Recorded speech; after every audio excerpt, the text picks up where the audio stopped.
Hi hello வணக்கம். நான் உங்கள் தோழி பிரீதா. நீங்கள் கேட்டுக்கொண்டிருப்பது விக்ரமாதித்தன் கதைகள். லாஸ்ட் எபிசோடில் அதிசய சிம்மாசனத்தை அடைந்த கதையை பார்த்தோம். இந்த எபிசோடில் நாடாறு மாதம் காடாறு மாதம் ஆளத் தொடங்கிய கதை இதுதான் பார்க்க போகிறோம். இதை சொல்ல போகிறதும் நம்ம வினோரஞ்சித பதுமை தான். வாங்க கதைக்குள்ளே போகலாம். தேவலோகத்திலிருந்து கொண்டு வரப்பட்ட நவரத்தின சிம்மாசனத்தை தன் கொலு கூடத்திலே ஸ்தாபித்துவிட்டு இந்திரலோகம் போய் வந்த கதையை ஆதியோடந்தமாக தெரிவித்தான் விக்ரமாதித்தன். அப்போது மதிமந்திரியான பட்டி, அரசே, ஏறின சிம்மாசனம் இறங்காமல் 1000 வருடம் அரசாளும் வரம் பெற்று வந்தீர்கள். 1000 வருஷம் ஆயுள் பெற்று வந்தீர்கள். எனக்கும் அம்மாதிரி வரம் பெற்று வந்தீர்களா என்று கேட்டான்.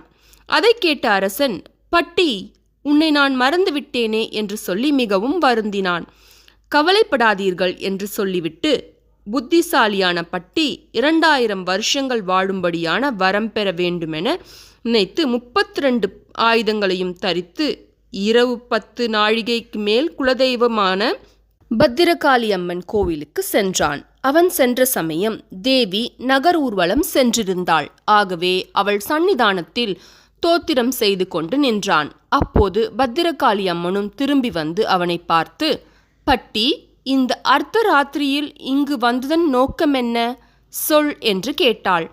பட்டி அவள் பாதங்களில் விழுந்து வணங்கி, தேவி, என் சகோதரன் விக்ரமாதித்தன் தேவலோகம் சென்று வரும்போது இந்திரனிடம் 1000 வருடம் அரசாட்சி செய்ய வரம் பெற்று வந்துள்ளான்.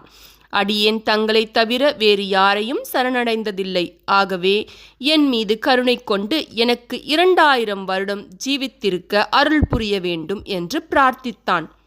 பட்டி, நீ கேட்கும் வரம் கைகூட வேண்டுமென்றால் உன்னுடைய ராஜன் விக்ரமாதித்தனின் தலையை அறுத்து இப்பீடத்தின் முன்னே கொண்டு வந்து வைக்க வேண்டும் என்றாள் பத்ரகாளி அம்மன். உடனே பட்டி அரண்மனைக்கு திரும்பி அரசனின் சயன அறைக்கு சென்றான். சப்பர மஞ்சத்திலே அன்றைய முறைக்காரியான பத்தினி மந்தாகினியுடன் சல்லாபித்திருந்துவிட்டு மற்ற மனைவியர்களெல்லாம் சூழ்ந்து சயனித்திருக்க, தூங்கா விளக்குகள் எல்லாம் எரிந்து கொண்டிருக்க விக்ரமாதித்தன் நித்திரையில் ஆழ்ந்திருந்தான். பட்டி அரசனை எழுப்பி சைகை செய்து வெளியே வரும்படி அழைத்தான். பட்டி, இந்நேரத்தில் இங்கு என்ன காரணம் பற்றி வந்தாய் என்று விக்ரமாதித்தன் கேட்கவே, பட்டி, அரசே, ஒரு காரியத்திற்காக உமது சிரம் தேவைப்படுகிறது என்று சொன்னான்.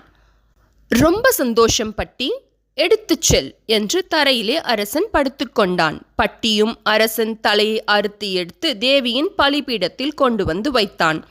அப்போது பத்ரகாளி அம்மனும் மனம் மகிழ்ந்து அவன் விரும்பி கேட்ட 2000 ஆண்டு ஆயுளையும் மற்ற அநேக மகிமைகளையும் அவனுக்கு அளித்தாள். அந்த சமயத்தில் பட்டி கலீரென்று சிரித்தான். அவன் நகைத்ததற்கு காரணத்தை பத்ரகாளி அம்மன் கேட்டபோது பட்டி பின்வருமாறு தெரிவித்தான். தேவி, எங்கள் அரசன் விக்ரமாதித்தனுக்கு இந்திராதி தேவர்கள் 1000 வருடம் மேன்மையாக ஆட்சி புரியும்படி வரம் அளித்து 1 மாத காலம் கூட ஆகவில்லை. அதற்குள்ளாக அந்த மன்னனின் சிரசு என் கையால் அறுபட்டு இதோ உன் பலிபீடத்தில் போடப்பட்டிருக்கிறது. தேவாதி தேவர்களின் வரமே இந்த கதியானால் நீ கொடுத்த வரம் எப்படி நிலைக்கும் என்பதை எண்ணித்தான் சிரித்தேன் என்றான் பட்டி. பட்டி, பயப்படாதே, என் வார்த்தைக்கு பங்கம் ஏதும் வராது. இன்னும் உனக்கு தேவையான வரம் இருந்தால் கேள், தட்டாமல் தருகிறேன் என்று பத்ரகாளி சொல்லவே, தாயே, இதோ சிரம் துண்டிக்கப்பட்டு கிடக்கும் விக்ரமாதித்தனை எழுப்பிக் கொடுத்தீர்களானால் தாங்கள் அளித்த வரம் உண்மையானதென்பதை அடியேனால் நம்ப முடியும் என்று வினயத்தோடு பட்டி தெரிவித்தான். உடனே தேவியும் திருப்தியுற்றவளாய் எலும்பிச்சம்பழமும் கும்பத்தீர்த்தமும் திருநீற்றுடன் கொடுத்து தலையை எடுத்து சென்று உடலிலே பொருத்தி கும்பத்தீர்த்தத்தை தெளித்து திருநீற்றை தடவினால் அரசன் உயிர் பெற்றெழுவான் என்று தெரிவித்தாள்.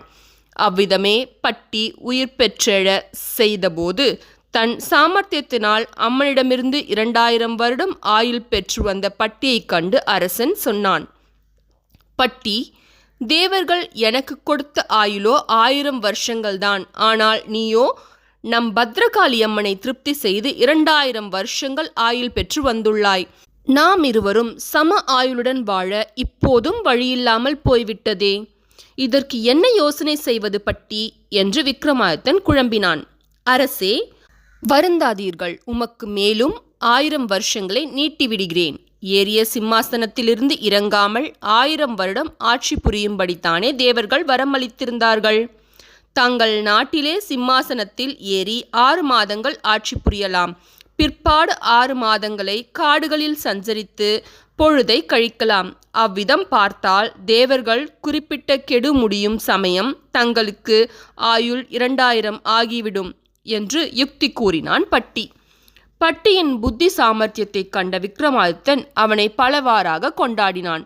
அவனும் பட்டியும் இணை பிரியாதவர்களாக ஒருவர் மீது ஒருவர் அதிக மதிப்புள்ளவர்களாக காடாறு மாதமும் நாடாறு மாதமுமாக வாழ்ந்து வர நிச்சயித்து பராக்கிரமத்துடன் விளங்கினார்கள். பிறகு ஒரு நல்ல நாளில் புரோகிதர்களால் குறிக்கப்பட்ட சுபமுகூர்த்தத்தில் விக்ரமாதித்த மகாராஜன் அதிசய சிம்மாசனத்தில் ஏறி அமர்ந்து நெறி தவறாது ராஜ்யபாரம் செய்யத் தொடங்கினான். விக்ரமாதித்தனின் பூர்வீக கதையை சொல்லிவிட்டேன். போஜராஜனே, விக்ரமாதித்த ராஜனை போன்று ஞானமும் வல்லமையும் உமக்கு இருந்தாலன்றோ இந்த அதிசய சிம்மாசனத்தில் நீர் ஏறலாம் என்று முதற்படிக்கு காவலாக இருந்த வினோரஞ்சித பதுமை கதையை முடித்து மௌனமாகி விட்டது. சூரியனும் அஸ்தமித்தது. போஜராஜனும் நீதிவாக்கிய மந்திரியும் திகைப்பு நீங்கி உணர்வு பெற்று நேரத்தை பார்த்தார்கள். சிம்மாசனத்தில் ஏறி அமர்ந்து கொள்ள நிச்சயித்த முகூர்த்தம் கடந்து வெகு நேரமாகிவிட்டதை போஜராஜன் உணர்ந்தான்.